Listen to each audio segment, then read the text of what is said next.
The Duke hustling in on cross behind Blues net. Shane forced the puck up the near side, and then he missed it on pass. So ball quick goes down inside the hard shot. There, good attempt by Brady Shen. Left it in behind He's the on his Murphy. back He'll drive leg right around there the on left the wall far side. Andy Exhausted had been out there for over a minute. Ends up getting that shot on, tries to go short side. Good save by Razik. Ball passing ahead of center ice. Brandon Saad. With the puck on the line to play down the left side. Returns it for Saad. His running shot is just wide. Under 30 seconds to go in the Zaitsev penalty penalty for holding. The play along the left board. Goals from Saad left wing circle. Behind the back pass for St. play. Louis Blues have a 3-2 lead. Havers, nice play, far side play into the circle for Saad. Picked up by Blasek, and he'll send it all the way down. This will effectively kill off the remainder of the penalty. That'll leave the Blues with just 10 seconds left on the man advantage as Saad cuts it into the middle. Loses the handle, and the puck cleared all the way down there by Blasek. Well, I tell you what, the power play doing so good right there is that Blackhawks get the full strength. Really was the Blues just errant passing there. They had time. And they had the ability to make some passes and set up here, but double passes that they should have made 10, 14, 15 footer take passes just get away from them. Nathan Walker, nice pass to the back end to Dorochenko. Drags it in and puts the back end on. Dorochenko, 8 goals on the year. Look at that night. Nathan Walker, right wing corner. And you know what you're seeing every single day with Alexei Dorochenko as he gets the puck over the line. Including this morning. He is right now every single day the first one on the ice. Yeah, there's Nathan Walker riding Pareko into the far corner for it. Pareko is able to fend off his back, stay up ice. Lost the puck to the back, checking effort. He's also one of the last ones a lot of times to leave the ice, doing some extra skill work with Brendan Talbot and others. The puck taken away along the far board. That went back, a nice play there. Pareko on a tipping penalty, it didn't come. Got it into the blue zone, left point. Here's a shot. Johnson let it go wide, and the puck right by Pareko cleared out of his own. Big save made. Randall put it up the slot. This is past everybody and down ice into the hot zone. Randall stopping the puck. Bennington, it's a big blocker save. Puck returned to the middle of the ice, and he goes all the way Andreas down. England will skate up the right side. But it's just a message you're sending to your teammates, the work ethic part, the message you're sending to your coach. When you know there's room for improvement in your game and you're out there working on it. You need players to do that, not coach, because Ryan O'Reilly's not there. You don't have maybe the guy that did it day in, day out. You need some younger players and veteran players that kind of take those reins and be the example in the world. Checking the puck to center right. Cleared up there, you see, missed him. Brandon Shen has it. Kick the Hawks changing. The defense gets over in a hurry. Shen bumps out of the blue line, the puck poked away, cleared out of the zone.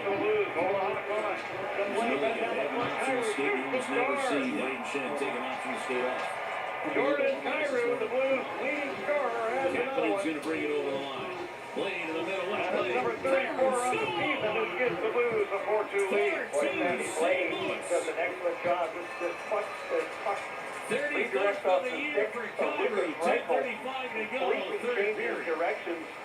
Well, this is the line we wanted to watch to start the game. Kasperi Kapanen in the middle with Cairo and Sammy Blais. It's going to be Kapanen speed. This is why Craig Berube lumped him in the middle. It's going to be the speed of Kapanen through the middle of the ice. He gains the offensive zone, he's going to kick it out to Sammy Blais, go right to the net.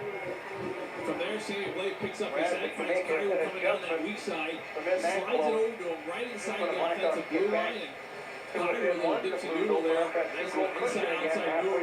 Uses the D-man Jones as a screen and tucks it just underneath the blocker. Runs a bit of a shot right there for Cairo. He's typically a high-glove guy over for Livingston in that corner of the ice. At least that area of the ice. And ends up bringing a blocker there and makes it a 4-2 game. 69 points on the year as he tries to go back-to-back 70 or more. Caleb Jones took it away against his brother Seth. Ripped by Anderson. Levi pops up and in away. You're seeing that kind of offensive production out of Jordan Cairo, and I don't think we're even close to that potential. No, there's so much more improvement. The Hawks ran down the man, and tucked in by Kevin Johnson to win 4-3. Well, the broken play, basically, Seth Jones against four big moves. They're all lined up, and he challenges them. Jordan Cairo to make a little move, and it goes off the skate of Paul. He ends up losing it to Seth Jones. Puck comes out into the zone. Chicago takes over. It's a quick up. And Jones is going to move right through the middle of the ice. He's going to forehand, big reach and hit. You're going to see a To hit put it in the back of the net, let's break up the Bandito again. Every time the Blackhawks score, we celebrate. As he then just makes a nice little 50 move, gets around the right leg of Benton. To stick that one in, just misses the knob of Benton. As he tucks it away there to again make this a 1-1 game. of the third period. Stick around, folks. It's going to get good. Nice firing it down the right forward to the blue zone. Puck circles it into the near corner. Breakaway by Reed Johnson. Puck taken away behind the Blues net. Entwistle rolls around left circle. Fires a nice shot high and wide. Covers the right point to Zaitsev. Leaves it for Entwistle high puck. We may get a tilt. We've seen about 7 goals combined between these two teams. Exchanging cross checks. Now they'll feed to Zaitsev. Entwistle along the wing, good battle in front. Pareko, and Reese Johnson is digging in. Pareko putting his stick on it, a number of Johnson. Great battle in front. They head off That's the got exit. physical hockey right there. You're going to see that on quick Pareko all year long. Other than John To the blue zone down the left wing to the corner. And the puck ripped off his stick. Taken back by Radish. Now then Radish has knocked off his stick to the near board. And Nathan Walker clearing to center right. Radish will put the net in the hot line to Connor Murphy. Murphy then fires it down the right side glass. Keeping the blue zone. Comes into the near corner to Paul. He stops behind his net. Lost the puck. Tyler Johnson right there. Took it away. All right. Blues are up 4-2 now. I can tell.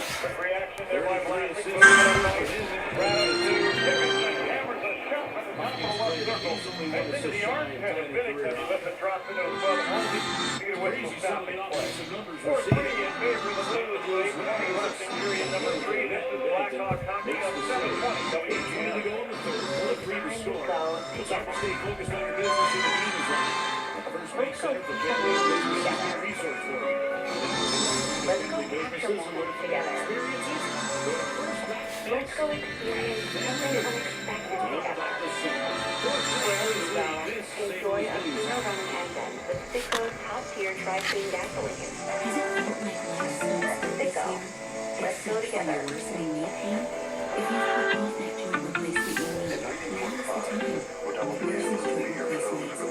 Ready to safely replace your radiator, so you can make that promotion. Get a free guide to wall replacement at mercy.net/bluesme.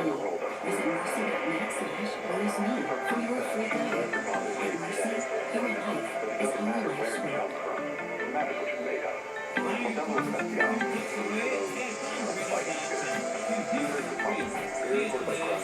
life's work.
Alright. 8 minutes to go. So now 4-3.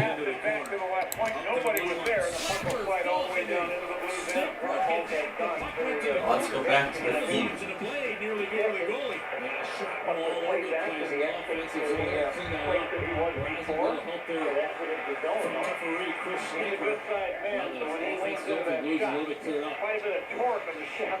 Pass from Captain into Kyrie.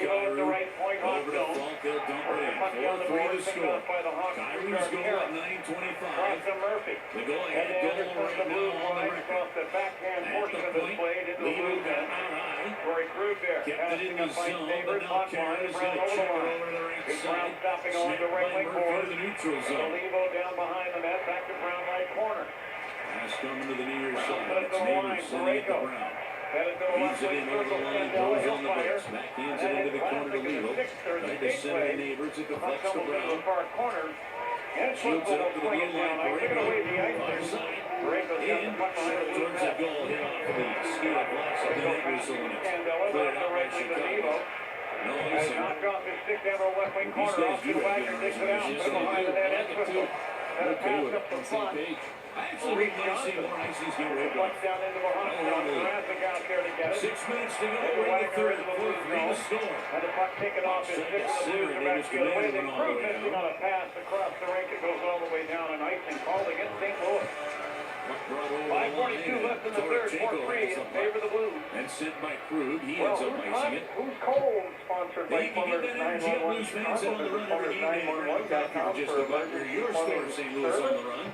Participating locations only. A shout out to Buddy Radcliffe, who is from St. Louis in his 25th season as a Major League Baseball umpire. Third year as a crew chief, had the plate today at Wrigley Field. Huge news for him. Always has his Brian Sutter jersey and listens to the games all the time. Winning tonight in Columbus, they win the President's Trophy. Seth Jones pumps the shot in from the high spot. The Blues will just deflect up into the protective net. That was at the line, Jones holds it in, sends it on to his brother Caleb. Deflected up over the glass, not a play. I mean, when I mean Yankees fan, I mean he is well, he had home plate. We had home plate at Fenway Park the night of Game 1 of the Stanley Cup Final in 2019. It was a 4 o'clock start. That game got done. I got to think the strike zone was wide to get the game on time. But I never asked that, nor do I want to insinuate. But I will tell you this. The moment that game was done, he changed out of his gear, put his Brian Sutter jersey on, they put him in a cop car, put the lights on, and got a little bit in Illinois. That moment, Blues lead 4-3. This is St. Louis Blues. Up to 35% in energy savings. If you are having a baby in these challenging times, Because at Mercy is here for Combat, you. we're We're powering your taking business's measures to future. protect your Learn birth more centers. at Guidelines to keep combat.com/powering you, your baby, Ahmed, powering lives.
Alright, folks, we're down to the final minute of this game.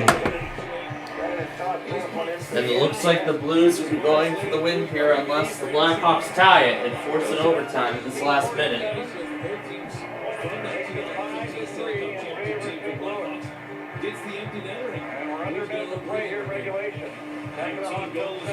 So we're down to the last minute of play.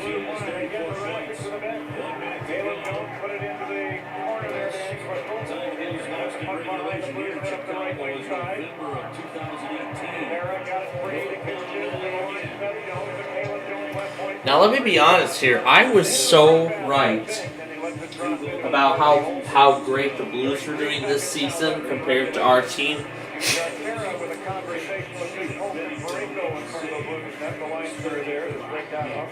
I had a feeling that the final outcome of this game was going to come down to this.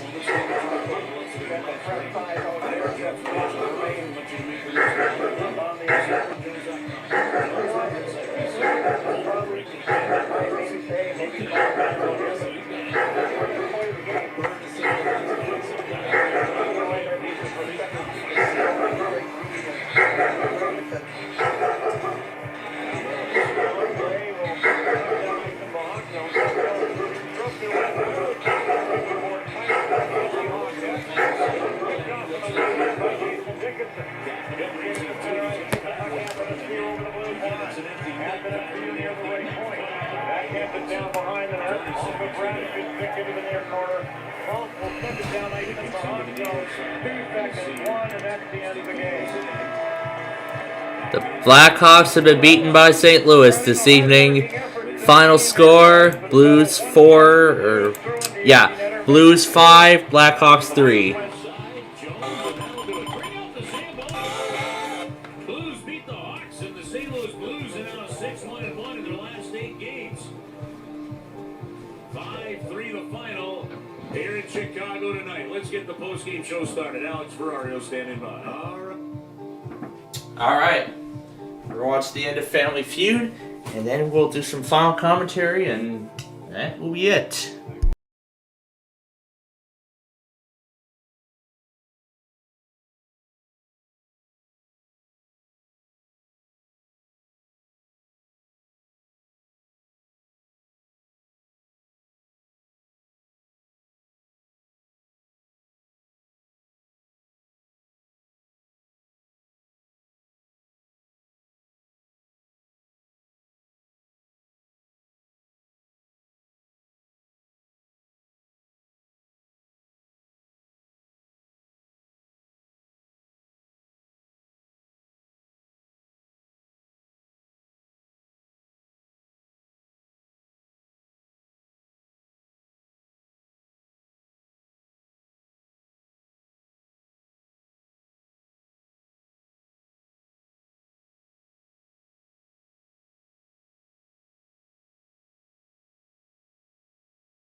Alright, so we got the WGN News going here for their 10 p.m. newscast, because I want some more details about the upcoming risk. Now, wait, what was that story? Dumpster diving at a Bath and Body Works? How silly. Well, anyway, this is pretty much all that's left. It's just this marginal risk here. It's just these scattered marginals, in which probably nothing ever happened. But then tomorrow, it's the big day. This incredible outbreak. Yes, that's right. We got those 2 moderate risks, that enhanced risk for all of Chicago, and then we have that slight risk farther up north. Which reminds me, let's go ahead and actually get the IEM set up on my laptop, which will have to be the primary monitoring device for while I'm away from here. Because mainly I use it for travel purposes. I don't use it because I don't really use it when I'm here at home. I just use it for when I use it for when I travel. So essentially the purposes of my computers have really changed. I use the desktop as the primary machine when I'm home now, and then the laptop is really for when I travel. Like when I stay at like my grandparents', that's what I use when I travel. So it's actually a lot better than carrying this big machine all around, but might be considering another upgrade. But I mean, this thing is only like, what, 2 years old? When did I get it? Christmas 2020? Yeah, it was Christmas 2020 when I got this. It's been through Christmas 2021, 22. So it's been through 2 Christmases already. And I've been trying to figure out its kinks and everything like that.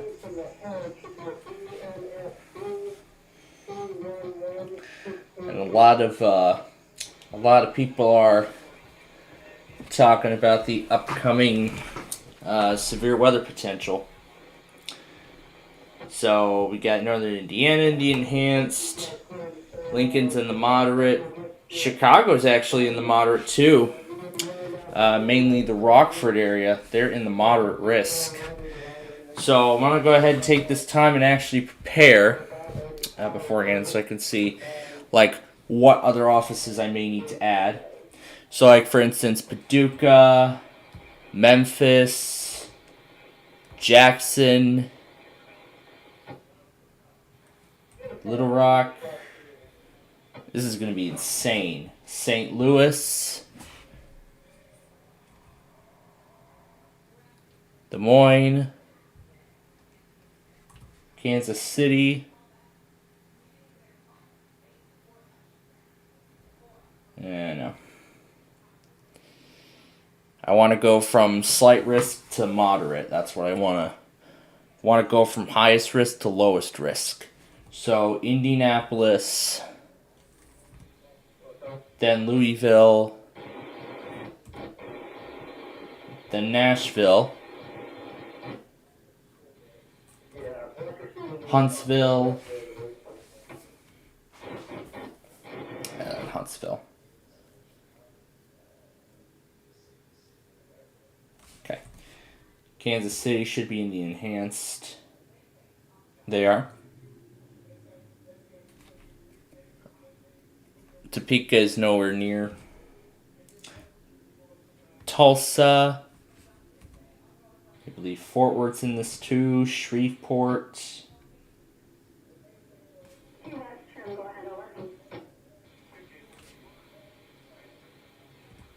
think Houston might issue a few things. Lake Charles might do something tomorrow. Birmingham. Yeah, Birmingham could possibly do something. Morristown, Tennessee. Jackson, Kentucky. And I believe Wilmington, Ohio, and even Grand Rapids, Michigan are even involved in this. La Crosse is partially involved, so we'll include them too. I think Cleveland is in the marginal. Yes, they are. Yeah, maybe Charleston, West Virginia too, because they're going to be in this risk as well. Yeah, day 2 marginal. My God, folks, this is going to be a huge outbreak tomorrow. In about a few minutes, we'll have John Schilling's full forecast. Oh my gosh. This is going to be a wild ride tomorrow. This is going to be one wild ride. Yeah, this is going to be a wild ride. In fact, let's see if Chicago has updated their weather story. In fact, they've actually released their next briefing here. This was released at around 3 o'clock this morning. So, as of now, they're still saying 3 to 11 p.m., and they are still including the potential for damaging winds and tornadoes higher, near, and west of I-39, and then they are considering that this is going to be a non-damaging wind threat. Now look at this. This is a relatively rare, significant, severe weather threat. This is going to be insane right here. Yeah, this is going to be a significant, severe weather event. This is rare. This is a relatively rare occurrence here in the Chicagoland area. Alright, now we're ready for tomorrow. Let's shut this off, 'cause I don't care. But anyway, this is a relatively rare severe weather event for this particular part of the state. Yeah, the Chicagoland area, more importantly, this is a relatively rare severe weather event. The entirety of their coverage is in the enhanced risk, while a moderate is like further west. So, again, this will be happening on Friday afternoon between 3 and 11 p.m. Now, I did hear that there's actually going to be some stuff going on.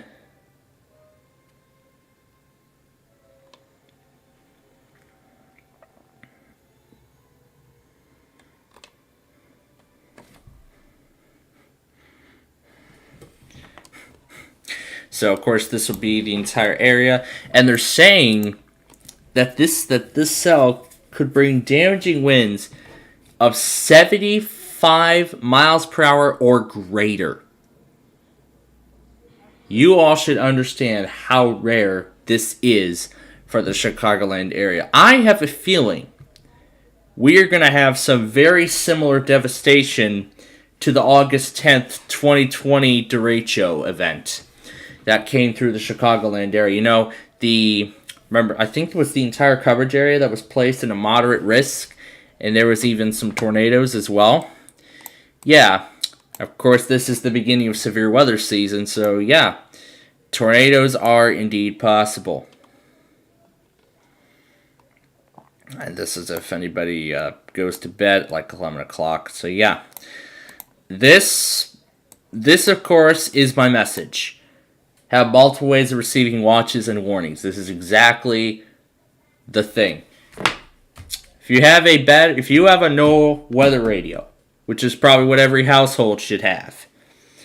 Every household should have at least have a NOAA weather alert radio. If they don't have one, they have to have the wireless alerts enabled on their cell phone. So if a tornado warning gets issued, then oh yeah, that's right, they'll do the Oh, that's right. They're also going to do the wireless alert for the destructive tag severe thunderstorm warnings for 80-mile-per-hour gusts.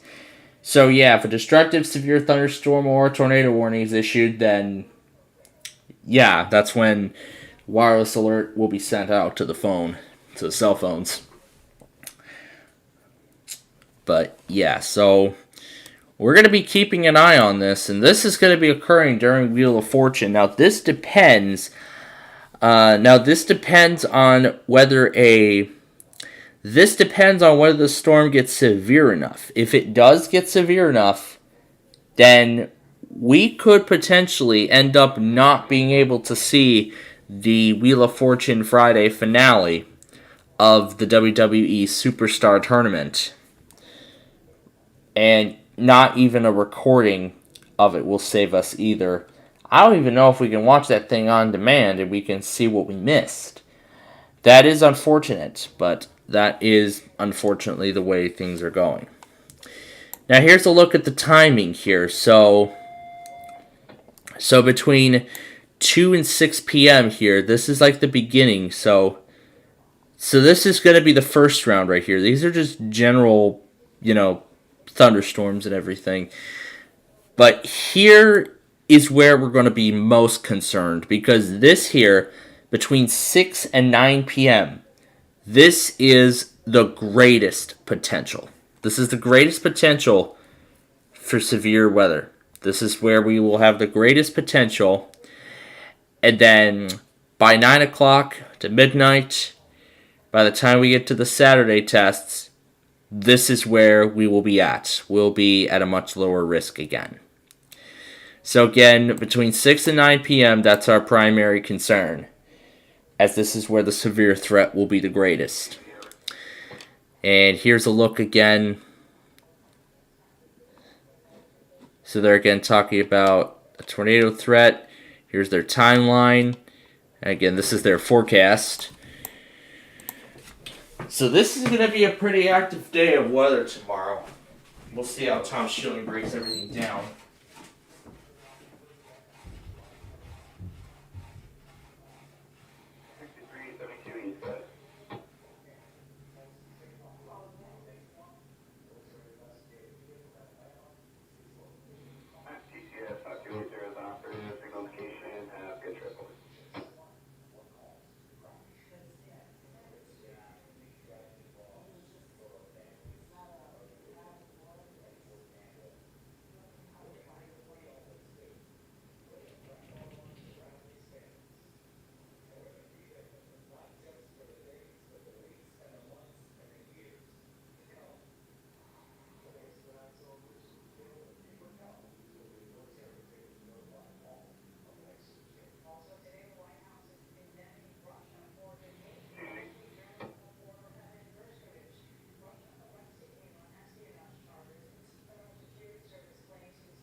Alright, so we got a little more in depth on what we are to expect for tomorrow's moderate risk outbreak.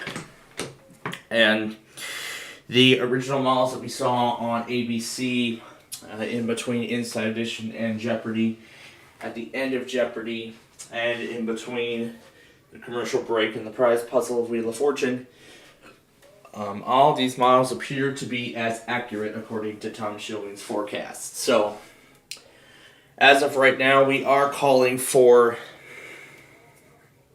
and that severe weather threat really does pose a huge factor in this. In this event. So by 2 o'clock this afternoon, we're going to start, we're going to be getting just some spotty showers and thunderstorms, and I think that will be the same story tonight. So we'll see what ends up happening then. So by then we'll see what ends up happening, but that's the first round that's expected to go through, and then the second round is going to be considerably worse.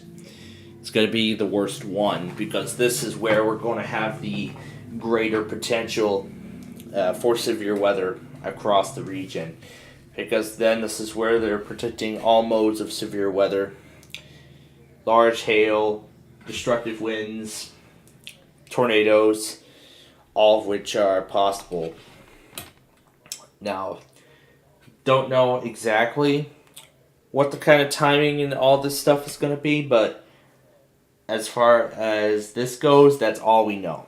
So the next briefing will be out by 6 o'clock tomorrow morning. So the next briefing will be out by 6 o'clock tomorrow morning, and we will have further details then. And by then, we should have further details.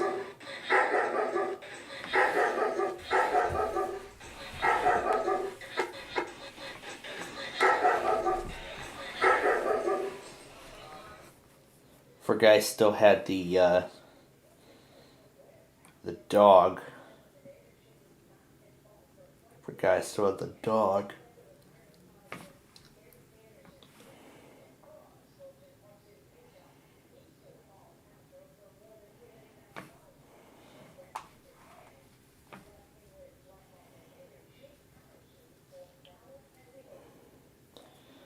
There we go. Airdropped the recording. I still have to send over all those stations, but yeah, I'm gonna modify the schedule of all those a little more. See what we could do. Yeah.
SKG runs a random test.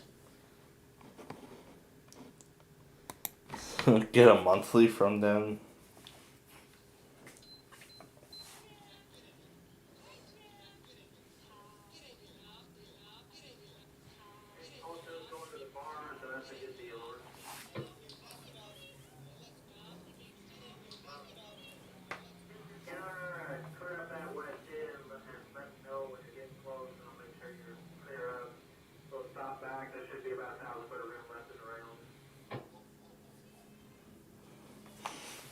Oh my gosh.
I could slow it down.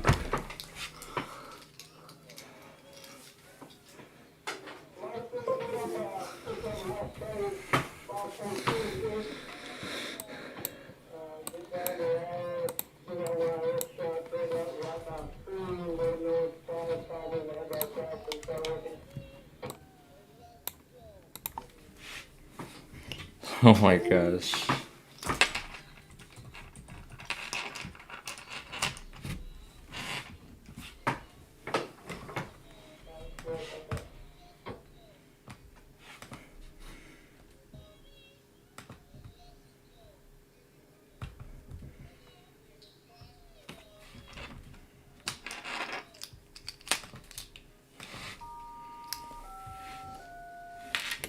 Oh my gosh.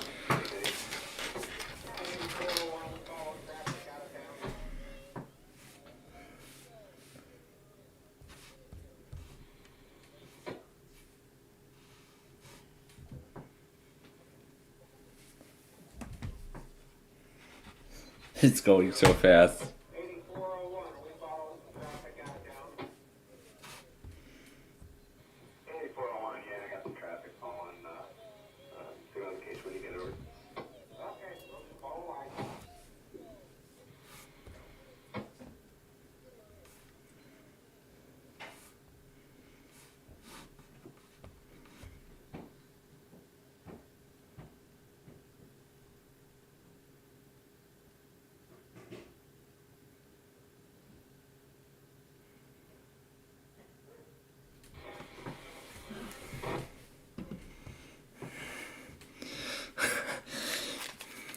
You know,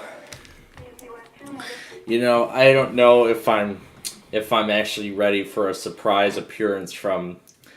I don't know if I'm ready for a surprise visit from. I don't really know if I'm ready for a surprise visit from Jack. Oh, I'm sure a lot of you remember Jack the dog. Yes, I mean, last time I was seeing him was around Christmas time, and I think we're overdue for seeing him again at this point. So, yeah, I think it's time we see Jack again. I think he mainly just destroys... I think Jack mainly destroys doggy toys, but I swear if he destroys one of my... If he destroys one of my no weather radios, I swear. Because let me tell you, his teeth are sharp. They are sharp. You know what? I think I'm already making the smart move not taking the Bearcat with me. I don't want to risk that. I don't want that. I don't want its life being costed by Jack. Jack the dog's sharp teeth. So I think, yeah, I'm still going to take the radios that I would usually take. The 300, HH, 991, 996, 120, Lacrosse 8, and yeah, you know, all that stuff.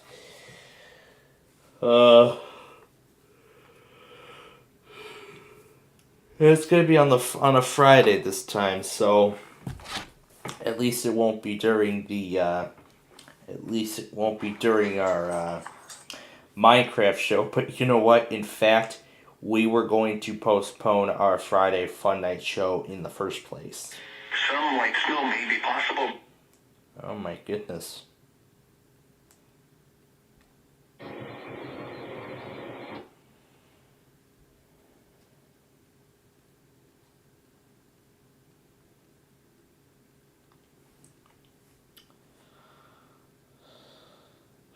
The most pointless interstates. I've actually seen that thing.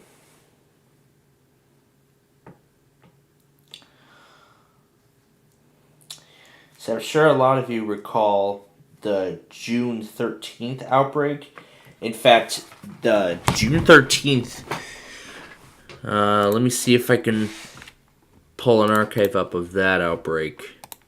I'm going to see if I can do that. I'm going to take a look at the day one here. I'm just going to take a day one. And we want 22. We want 22. This is March 31st. This should say 0613. And we should have the, Wait, that's not correct. What am I looking at? Hold on, Thursday? No, this is Monday. No, this was the marginal. Hold on, this doesn't look right. Here, let's try switching it to June 12th. Come on.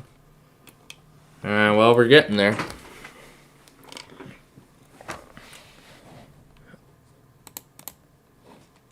Oh, wait. I'm looking at this incorrectly, am I? We're supposed to be looking at... Let's try 220613. Let's look at that midnight outlook from that day. Ah, here we go. This is what we're looking for. Here we are. This is what we're looking for.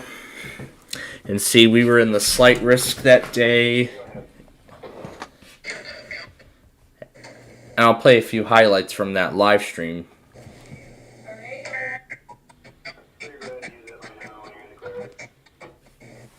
It's on the north side. But look, this is right near Schaumburg. It's right...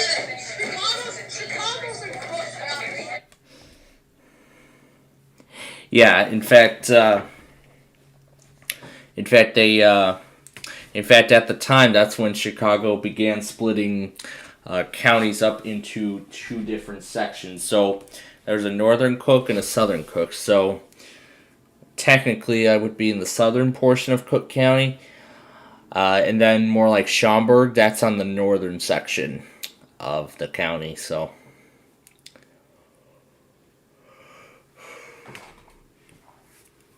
it would be the hour the White Sox would have gotten started, and by that time, that was when really the outbreak would really start to meet its match at this point. Yeah, decoded it as a telephone outage. You know, I could even believe it myself that my 996 actually decoded that tornado watch as a telephone outage. Probably due to a bad signal. And now the tornado warning went on the TV twice. I don't know why, but it did.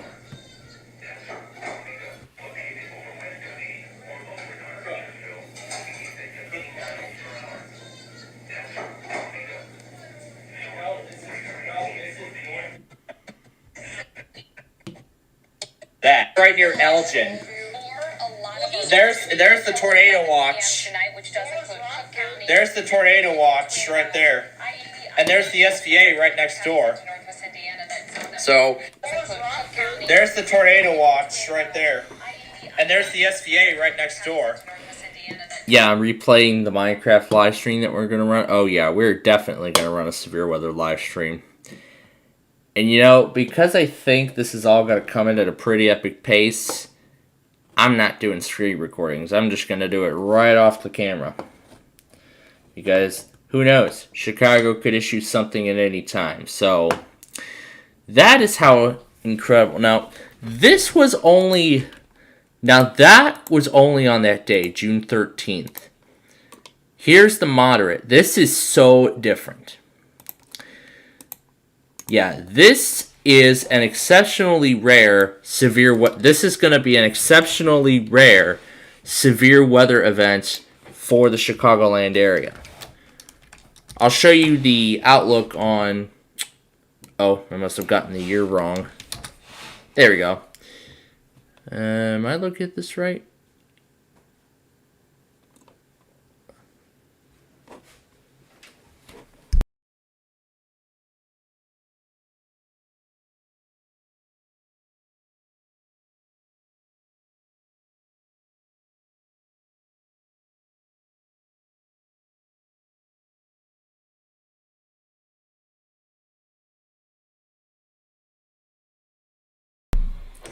Okay, with our gas stuff are off to bed now.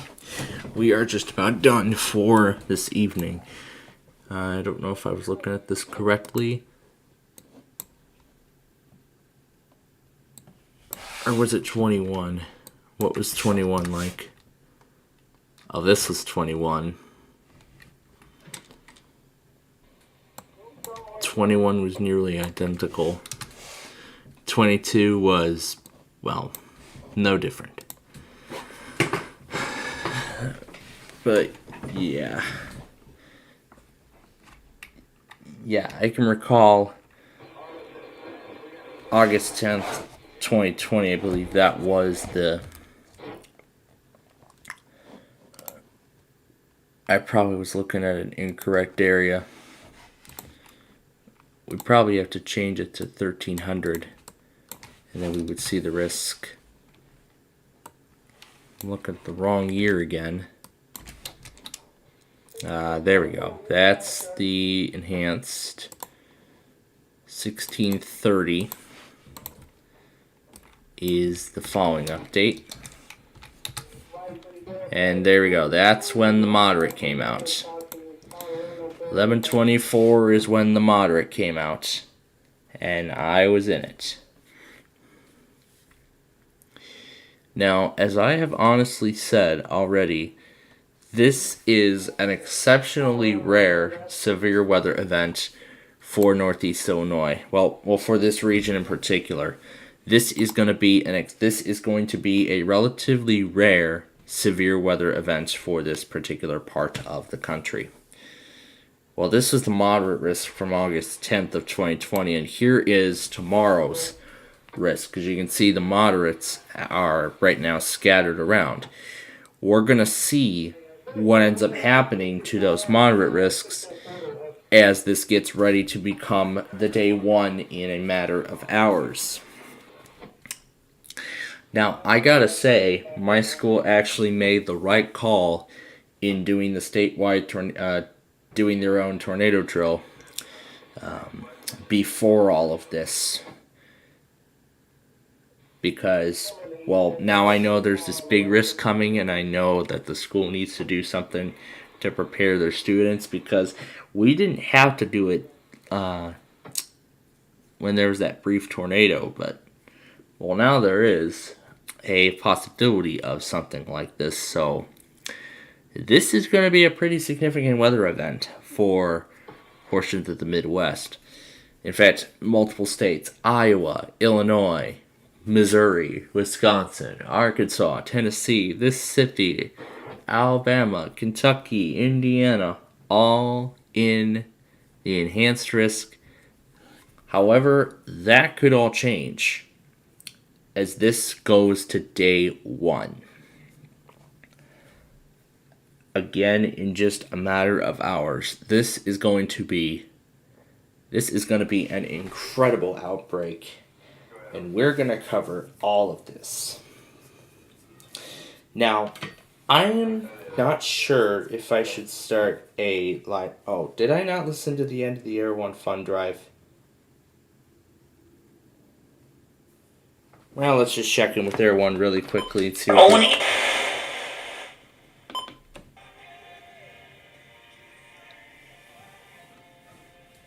I think they got the necessary funds in time. Because they were talking about funding and whatnot just hours ago. So then again, there's that risk. That is most likely what we will leave you all with.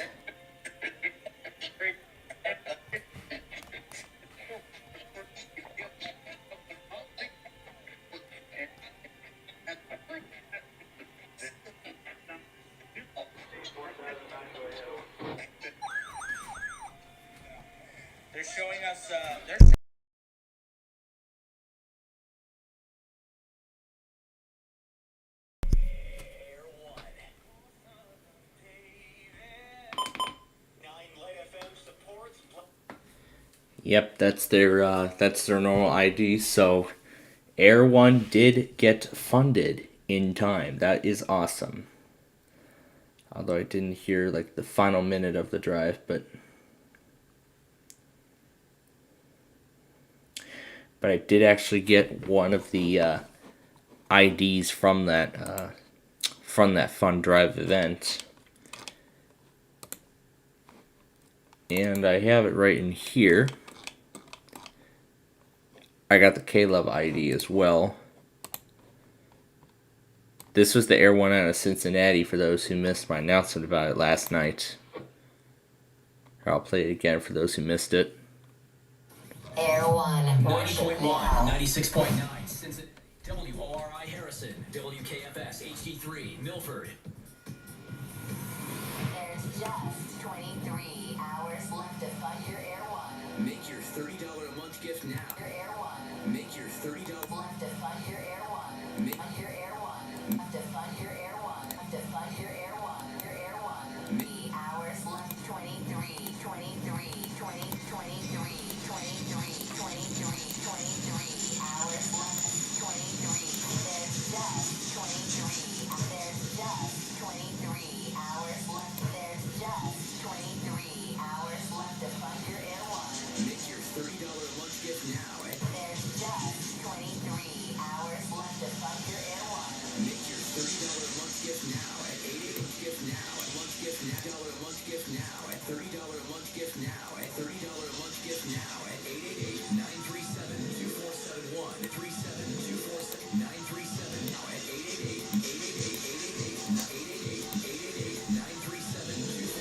888-937-2471 or air1.com. Here's K-Love.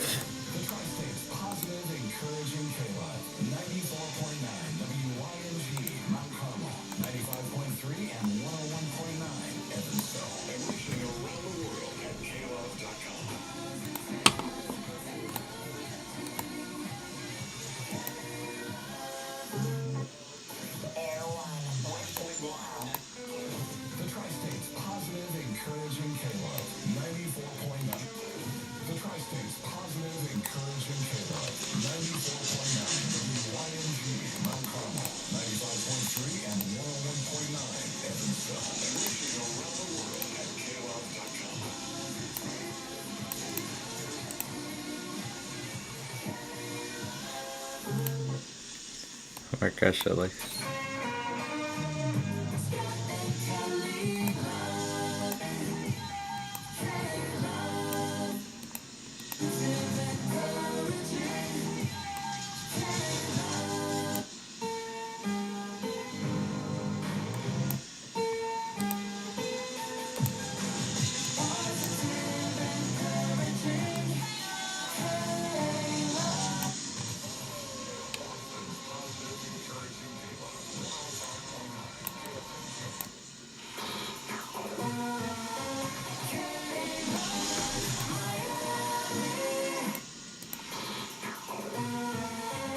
it's all the K-Love IDs.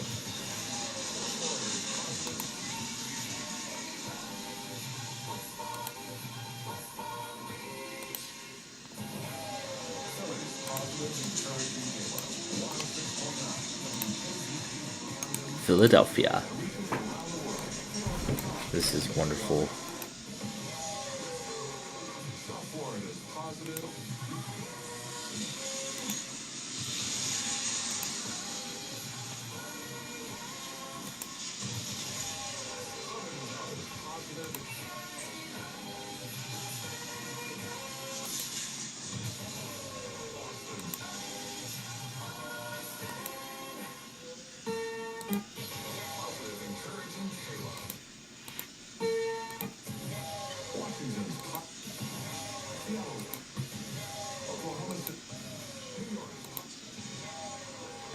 Here's Zara.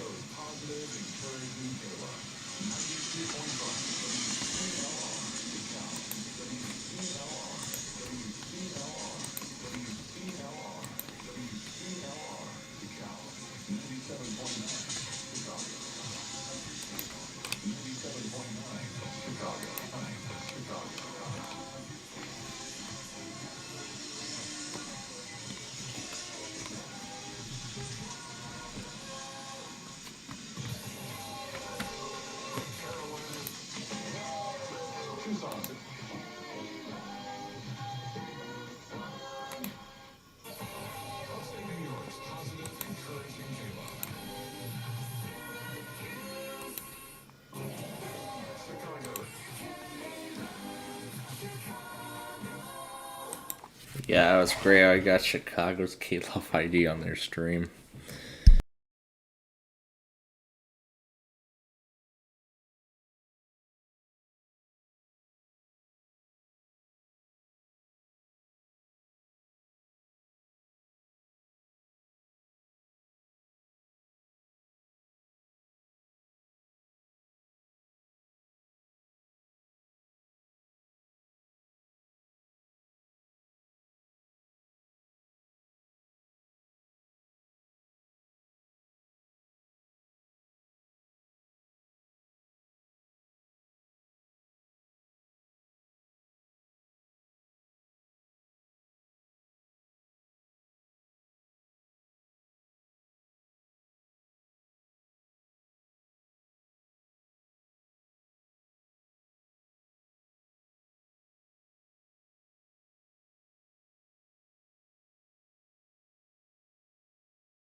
Alright.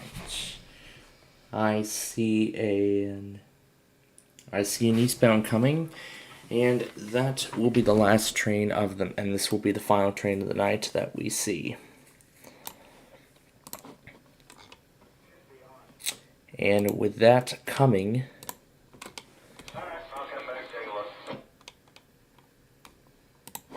and that's going to be the last thing we'll hear on the rail scanner tonight as we say goodbye here. Alright. So, now I have already determined the station we're going to do for the Chicago iHeart test tonight. And we're going to do WLIT. Now, I don't think it really matters which one I use because next week I'm going to use them all since I'm going to be off for spring break, which actually makes me very happy. I'm very happy. I'm just so ready for it, but should be a pretty easy day tomorrow for me. And that's what I like. That's what I like. An easy day. An easy day to just get final things in before spring break, not starting anything new.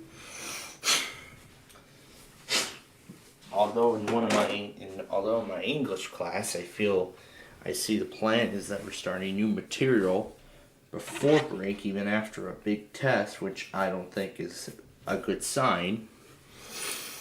But I think we should just leave that out of the way, and then we're going to get to all the good stuff. But we have to get through the worst. We'll talk a little more on that here in just a moment, but first, before we go, of course I must tell you first that Plainfield TV is owned and operated by the SPC Plainfield Media Corporation, and that's some of the videos presented during the broadcast today have been with the acceptance of the uploader or uploaders allowing use of their content on our broadcast,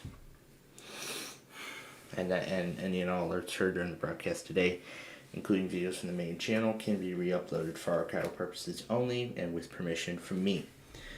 Nope, GCU happened already. Nope, GCU happened already. It happened at 5:40 this morning. Let me get the Carney cam back on.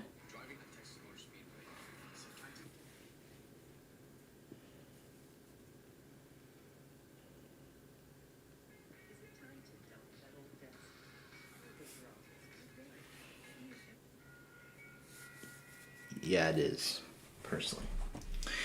Well, anyway, let me continue. So if you upload my content without permission, then it's copyright takedown, and it's as simple as that. Alright. Now, again, tomorrow we are going to be really concerned about this upcoming enhanced risk for severe weather. The enhanced risk and moderate both remain our primary concern as we go through the day tomorrow. So, as the National Weather Service states, the most likely time frame will be sometime in the evening between 6 and 9 p.m. However, there could be some stuff ongoing a little earlier than that, so we're going to keep an eye on the forecasts as we continue through the overnight tonight and prepare for the outbreak's occurrence tomorrow. So in addition to that, now is where we officially begin our week-long hiatus from our broadcast here on our usual Plainfield TV schedule. Now again, as I had said last weekend, we're still going to be doing our usual shows. We're still going to do our Minecraft, Roblox, and Backyard Baseball shows, in addition to our sports live streams. And of course, we're still going to do that with the upcoming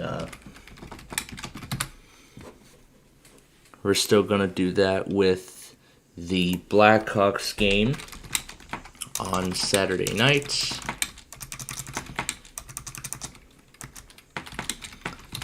In addition to tomorrow's White Sox game, again in Houston at 7 p.m. We are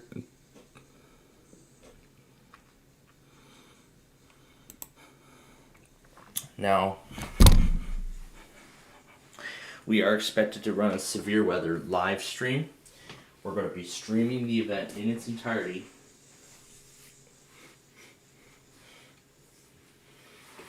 Yeah, we're going to stream the event in its entirety on our Plainfield TV channel via Prism, so we hope you will join us then.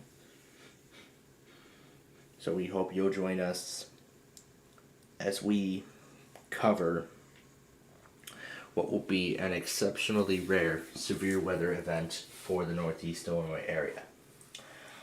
So we'll be near the city, and we will bring you all of that tomorrow. Saturday, from what current plans look like, we will not be able to bring you the Saturday morning weekly tests, but I will still be able to get them though, which is a good sign. And then Sunday, I don't plan on streaming the auto tests that night, as we usually do here at home. Monday, I'll still get the auto tests. We'll still do our Minecraft show later that night.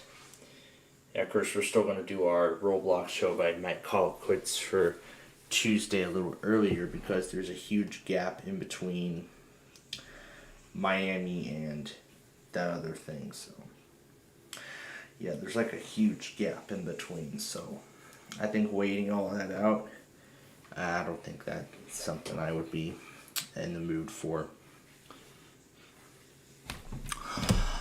And of course, we'll bring you all of the severe weather events that will be ongoing during the time we're there. Although it looks like for the weekend after tomorrow, it will not be that much. Alright, now before we actually do say goodbye, I do want to say, please ensure that you have multiple ways of receiving watches and warnings tomorrow. This is going to be an exceptionally rare, significant severe weather event for the region. So I would say, please be ready. And be ready to take action, because with the movement of these storms, according to forecasts, if a warning gets issued, you are not going to have much time to respond. So if a warning gets issued, you need to take action quickly,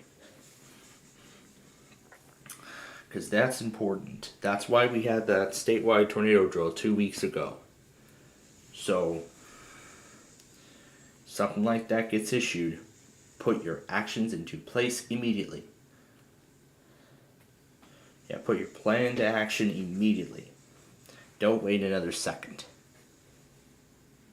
because you never know what might end up happening. So again, tomorrow this is going to be a very significant severe weather outbreak, and we hope you will join us as we cover the whole thing from start to finish. We'll bring you coverage from a local TV station in the area. We'll bring you the White Sox game that night. We'll bring you all that stuff. Well, yeah, we hope you did enjoy our White Sox season premiere as well. I look forward to the warmer weather tomorrow. 65 degrees. Oh, yeah, that is going to be awesome. However, with that kind of weather at this time of year, yeah, that spells disaster. But,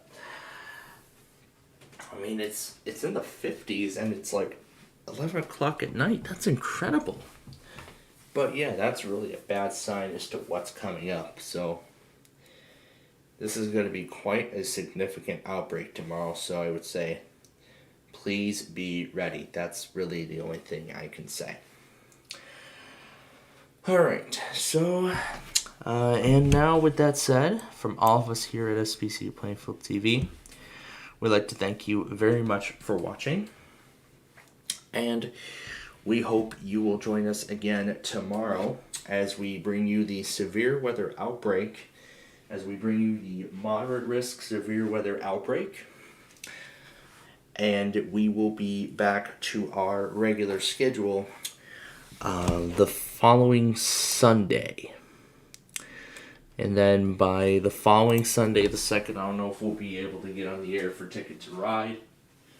But I think we should. But it won't be that long though, so... we will be returning to... And then after that break, we will return to our normal broadcast schedule on Monday. We will return to our normal broadcast schedule on Monday the 10th. Well, Sunday the 2nd is our break. And then Sunday the 9th, we'll be back here. And then on Monday the 10th, we will return to our normal broadcast operations. So again... We'll be on a hiatus for about a week in terms of our normal operating schedule, but we will be, well, don't worry, on Monday the 10th, we'll be back to our regular operating schedule in terms of our programming. But of course, we'll still bring you our usual stuff while we're away, so. So anyway, thank you all for watching. And again, we hope you'll join us again tomorrow as we bring you an exceptionally and a relatively rare severe weather event for the Northeast Illinois area. And in addition to tomorrow night's White Sox game and Game 2 of our first series of the 2023 season of White Sox baseball. It's going to be a double feature.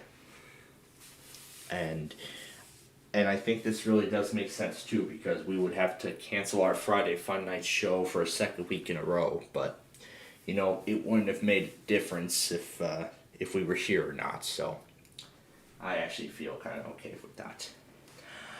Anyway, with that being said, folks, again, thanks for watching. We hope you'll join us again tomorrow. And so, until then... So, stay safe, ladies and gentlemen, and have a great rest of your evening. Have a great rest of your evening. We'll see you tomorrow.